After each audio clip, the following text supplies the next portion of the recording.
Olá, torcedora! Olá, torcedor tricolor! Entra no ar o Clube das Laranjeiras, o seu canal com notícias do tricolor carioca. Mas e você, torcedora? E você, torcedor tricolor, que ainda não se inscreveu no canal? Se inscreva, dê seu like e participe dos comentários para que possamos trazer novos vídeos aqui para o canal. Ontem, no domingo à tarde, às 4 da tarde, Corinthians e Fluminense se enfrentaram no estádio Itaquerão, em São Paulo, pela 8ª rodada do Campeonato Brasileiro. O Fluminense, logo no primeiro tempo, parecia que voltaria a ser aquele Fluminense que nós estamos acostumados ou estávamos acostumados a ver jogar no Brasileiro, na Copa do Brasil e na Copa Libertadores da América. Logo aos 19 minutos, pela direita, John Ares chutou para a defesa do arqueiro corintiano.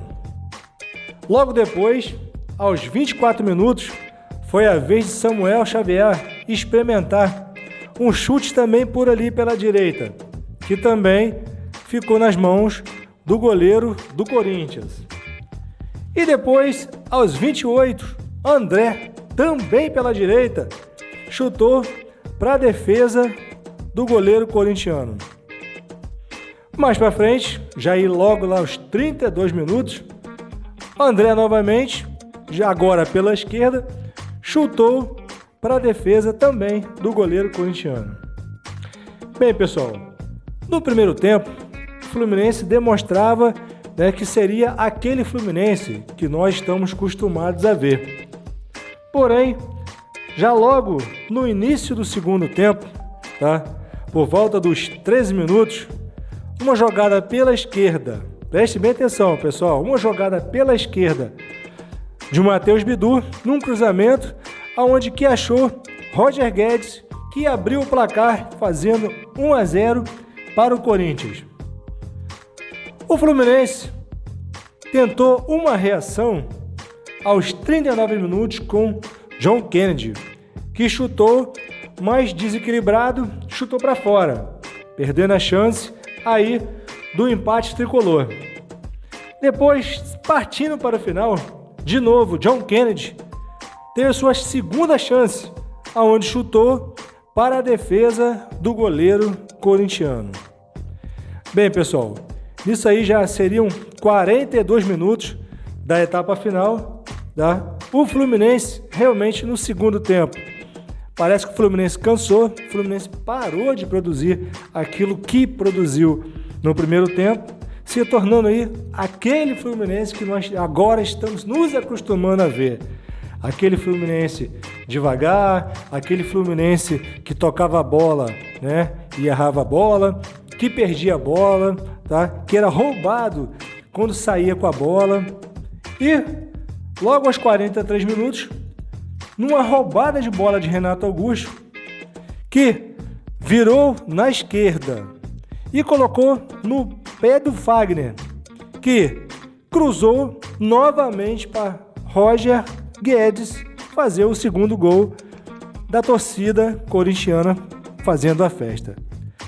Porém, se nós formos analisar, mais dessa vez, nós vamos ver que os gols do Corinthians saiu pela esquerda.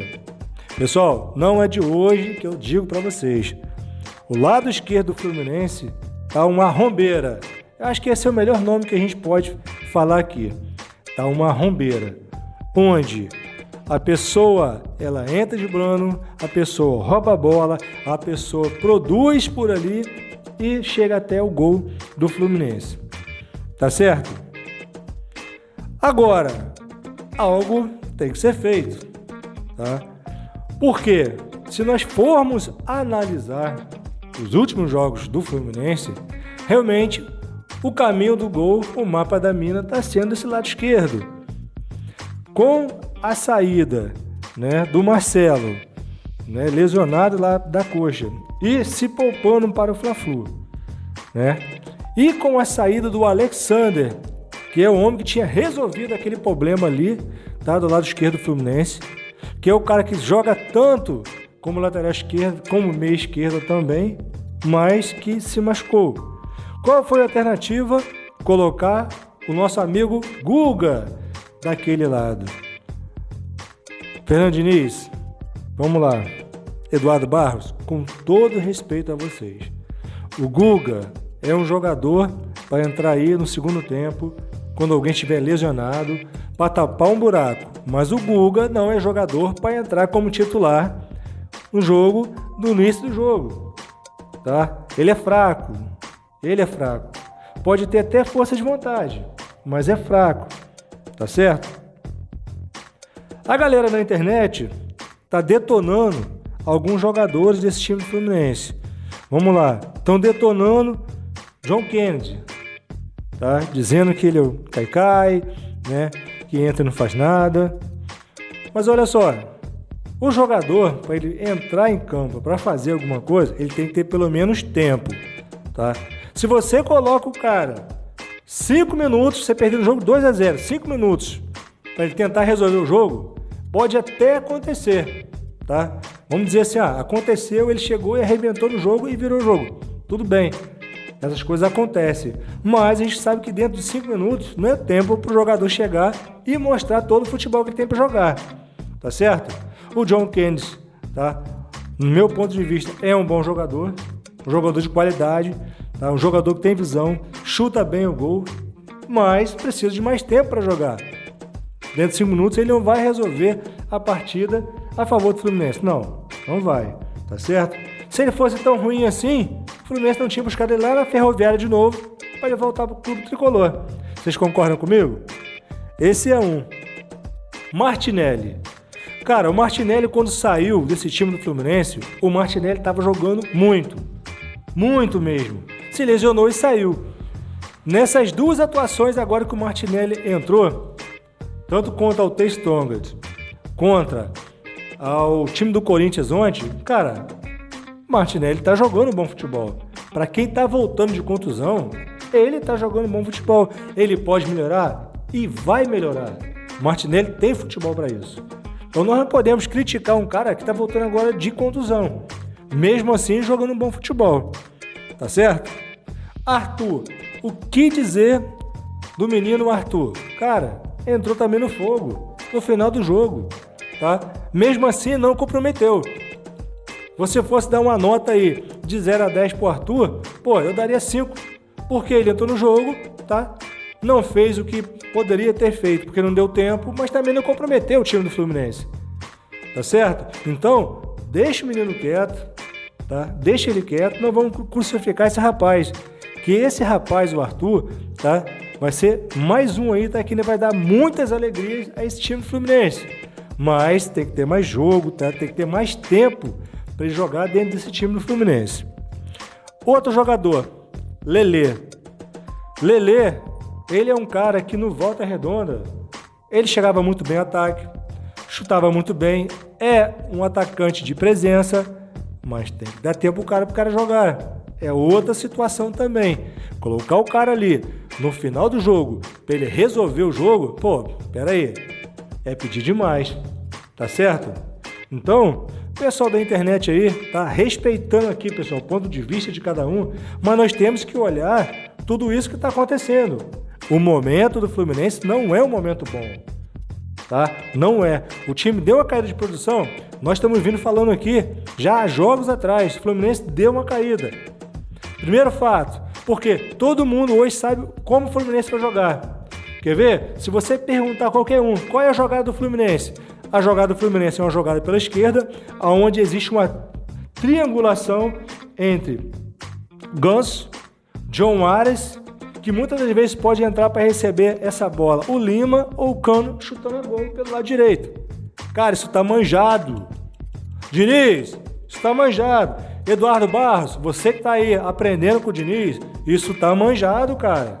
A gente tem que mudar. Pode continuar com essa jogada? Pode, mas não pode ser somente essa jogada no time do Fluminense. Cara, toda hora a mesma jogada. O adversário vai sentir, pera aí, eles estão fazendo isso de novo. Vamos marcar. Então, a gente tem que fazer algo diferente. Não pode ser dessa forma. Tem que treinar outro tipo de jogada. Tá certo? Porque o Fluminense, ele consegue construir uma boa jogada né? Nem sempre. A gente viu isso ontem, 3 vezes isso acontecendo, onde só faltou a bola entrar, mas foi 3 vezes pelo lado direito e com os mesmos jogadores. Cara, o pessoal vai marcar. Claro que vai marcar, porque a jogada tá manjada. Tá certo? Germancano tá passando por uma situação bem complicada, porque ele tá num jejum de gol, tá? Já até me esqueci quantas partidas que ele faz gol, que ele não faz gol. Por que ele não faz gol? Porque a bola não chega. Ontem, eu achei, sério, cheguei um pouco atrasado para ver o jogo. Quando eu liguei a TV, eu falei, Germancano não tá jogando porque eu não vi ele em campo. Ele não tá jogando, até que uma bola sobrou para ele, ele chutou sem direção ao gol. Opa, pera aí, o Germancano tá jogando. Depois eu vi a escalação do time e comprovei que ele estava em campo. Mas até aquele momento eu fiquei pensando, o Germancano não tá jogando. Porque a bola não tá chegando até ele. O time do Fluminense vem até a intermediária, tá? Passa um pouco o meio campo ali, no campo do adversário, chega ali, parece que a bola começa a pegar fogo. O Fluminense não tá sabendo mais o que fazer com a bola. Cadê aquele pessoal que levava a bola, tocava, fazia aquele rodízio ali e a bola chegava pro cano fazer? Será que o time do Fluminense mudou tanto assim? Não. O Ganso continua por ali. O John Ares continua por ali. Viu o Fluminense ontem fazendo alguma jogada aérea que o Fluminense não está acostumado a fazer. Tá? Isso é mais um que o Fluminense pode atacar? Pode. Nós temos um zagueiro, tá? Que tem uma estatura muito boa, que é o Nino. Então isso pode acontecer? Pode. Mas o pessoal que vai até na frente tem que ter perna para voltar. Tá? Então quando a gente vê, né, um Felipe Melo da vida indo lá na frente e depois suando para voltar, isso preocupa. Preocupa. Jogadores que vinham fazendo toda a diferença, como o André, onde já não fez uma partida tão boa. Talvez eu tenha visto outro jogo. Sei lá. Talvez eu tenha visto outro jogo que não foi o mesmo jogo, né, que muita gente viu. Né? Porque eu vi uma coletiva do Eduardo Barros, onde ele fala, né, que o Fluminense apresentou um bom futebol. Né? Que o Fluminense realmente não merecia derrota. Eu não vi esse jogo. Respeito a visão dele. Ele está com esse grupo todo dia. Eu não. Eu somente estou aqui, faço as críticas, né? Muitas das vezes não construtivas, mas eu tento fazer as mais construtivas possível. Mas não vou esse jogo que eu vi ontem. Não foi. O jogo que eu vi ontem foi um Fluminense que começou, né, com vontade de ganhar, né, até no final do primeiro tempo, mas no segundo tempo o time, vamos dizer assim, se entregou, começou a andar em campo. Tá? Então eu digo para vocês, se o Fluminense apresentar esse mesmo futebol que vem apresentando, nós não vamos chegar a final alguma. Não vamos chegar à final da Copa do Brasil, não vamos chegar à final do Campeonato Brasileiro e nem à final da Libertadores. Tá certo? Então, tem me preocupado essas últimas partidas que o Fluminense tem feito? Tem. Tá? Vou falar para vocês aqui o jogo entre The Strongest e Fluminense. Disseram assim, poxa, mas lá é altitude, a bola bate no chão e corre muito rápido. Mas olha só, cara, foi um dos jogos que eu mais vi o goleiro Fábio fazer defesas incríveis. Se a bola corre tão rápido, como ele conseguiu fazer aquelas defesas? Esse é meu ponto de vista, tá? Porque o cara que está numa fase melhor e estava mais ligado no jogo, que salvou o Fluminense de tomar uma goleada, poderia ser até uma goleada histórica por ter Strongest. Tá certo? O time do Fluminense naquela partida entrou com o time reserva, e isso foi uma opção do treinador, do Diniz. Tá certo? Foi uma opção dele. Mas pro final do segundo tempo, o que ele fez? Ele colocou o André, ele colocou o John Ares ali para tentar resolver, mas não dava tempo para mais nada, tá certo? Mas até então, ele colocou o quê? Ele colocou a molecada do Fluminense para jogar. Essa molecada do Fluminense vai ser o futuro desse clube. E ele colocou para jogar. Então, como criticar esses moleques, tá? Esses moleques de Xerém, vamos dizer assim, tá? Para quem não sabe, CT em Xerém, né, que fabrica jogadores aí tá? Para pagar as finanças do clube, Xerém, ele botou esses jogadores lá, tá? No lugar dos titulares. Para quê? Para que o Fluminense tenha um corpo melhor quando for encarar o Flamengo e encarasse ontem o Corinthians, tá? Então, pessoal da internet, mais uma vez dizendo, com todo respeito e opinião, porque cada um tem uma visão diferente, tá? Mas a gente não pode crucificar esse pessoal que entrou ontem aí no segundo tempo do Fluminense, se os caras não têm tempo para apresentar o que sabe, se os caras não têm tempo para ter um ritmo, um volume de jogo. Não, cara, não podemos, tá? Então, coloca esse pessoal mais vezes para jogar, como a gente falou lá atrás, quando o Fluminense ganhava uma partida de 4-0 e ficava os 2 tempos jogando com o mesmo time. Não trocava, não fazia experiência ali para dar uma movimentação ao time, para dar ritmo de jogo a esses jogadores, não fazia isso. Outra partida, o Fluminense ganhando 3-0, por que não colocou essa molecada? Então hoje, né, a gente está colhendo fruto dessas partidas, que poderia ter dado a oportunidade desses rapazes, tá, e eles não entraram. Aí você coloca os caras para jogar, tá? Numa altitude, no jogo de Libertadores, onde é sempre pegado, seja na Bolívia, na Argentina, no Chile, enfim. Você entrou em campo sul-americano, não é brincadeira, não é moleza. Se vocês viram esse jogo do Fluminense e The Strongest, vocês vão ver que o The Strongest não fez uma boa partida. Não fez. O The Strongest pode ter chutado várias vezes ao gol do Fluminense, porque o Fluminense jogou muito mal. Não foi tanto mérito assim do The Strongest, não. Foi que o Fluminense jogou muito mal, tá certo? Então eu queria deixar isso aqui bem claro, tá? Pra gente entender o que vem acontecendo com o time do Fluminense nesse momento, tá certo? O Fluminense vem de uma caída, tá? E agora a gente vai ter nada mais, nada menos que o Flamengo, tá? O Flamengo agora no dia 1º, na quinta-feira, às 20 horas no estado do Maracanã.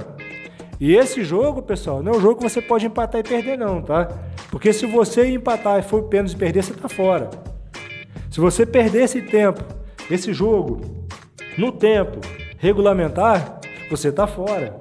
Então, vai ser um pega pra capar, né? Vamos usar essa expressão, pega pra capar? Então vai ser um pega pra capar, né? Então, se o Fluminense apresentar esse mesmo futebol, tá, que vem apresentando, vou falar pra vocês, o Fluminense tá eliminado. Se o Fluminense apresentar esse mesmo futebol que vem apresentando nas últimas partidas, o Fluminense está eliminado. Isso vai ser bom? Não, isso não vai ser bom. Ainda mais perder para o nosso arquirrival, né? Dentro de campo, tá, pessoal? Nosso arquirrival Flamengo, que vem, como já falei aqui, vem com sangue no olho para ganhar do Fluminense. Porque se o Fluminense ganhar esse jogo, vai ser mais uma vez que a gente vai estar eliminando eles. E isso não vai ser bom para eles. Então, eles vão vir sim com sangue no olho, com vontade de vencer.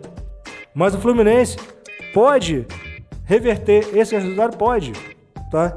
É sair dessa estratégia que o Flamengo usou no último jogo, que foi sufocar o Fluminense, né? Lá no campo do Fluminense, ali pela meiuca, na grande área do Fluminense, não deixando o Fluminense fazer aquele jogo ali. Diniz tem que fazer o quê?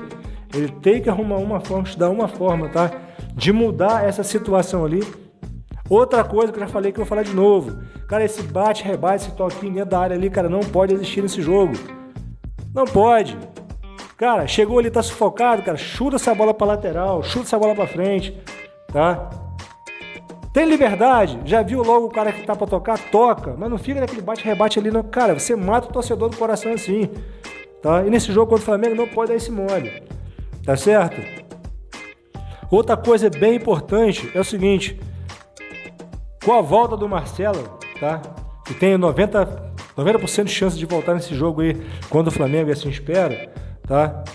O Marcelo naquele lado esquerdo ali, tá? E alguém cobrindo ele, principalmente quando ele for à frente, alguém cobrindo ele, porque o Marcelo não tem mais aquela explosão para voltar, tá?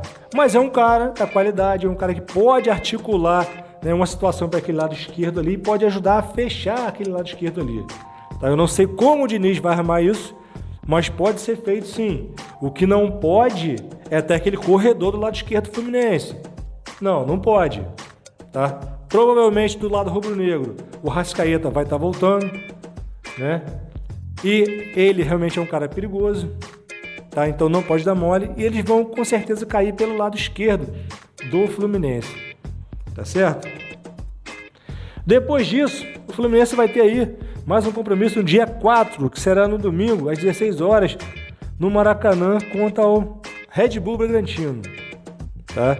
O Bragantino, né, o paulista aí, que vem aí se reformulando através dos anos, tá? E vai vir realmente no Maracanã para levar 3 pontos, então o Fluminense também não pode dar mole nesse jogo, tá certo? E logo no dia 7, tá, na quarta-feira, lá na Argentina, tá, o Fluminense vai encarar aí o River Plate a partir das 21 horas e 30 minutos, tá certo? Pela Copa Libertadores da América. Então, se a gente for analisar, cara, o Fluminense não tem jogo fácil, não tem jogo mole, tá? Por quê?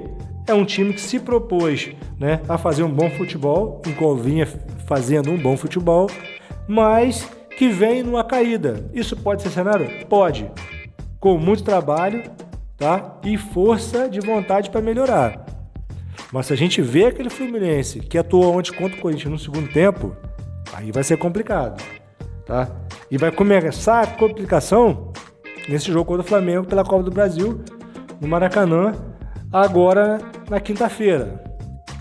Então, Diniz, Eduardo Barros, já que o Diniz vai estar voltando à beira do campo, vocês aí, tanto o Diniz quanto o Eduardo Barros, conversa com esse time do Fluminense, arma uma tática realmente aí para não entrar nessa do bloqueio do Flamengo e que essa bola possa realmente chegar até o pé do Germancano, principalmente com qualidade, para que ele possa quebrar esse jejum, que já está sendo um incômodo para ele, né? Ontem, eu vi o Germancano sair de cabeça baixa do campo. Ele é um cara, que está acostumado a fazer gol e um jejum para ele não é legal. Mas a bola precisa chegar até o pé dele, tá certo? Então, pessoal, vamos aqui esperar, vamos torcer para que o Diniz consiga, né, realmente reformular esse time do Fluminense, que esses jogadores que vêm entrando nos últimos 5 minutos do jogo possam ter realmente mais oportunidade de mostrar o seu futebol, tá? Porque isso vai dar confiança para eles, tá certo? Eu vou ficando por aqui. Chamo Paulo Furtado, seu trepidante jogada. Um abraço e até a próxima.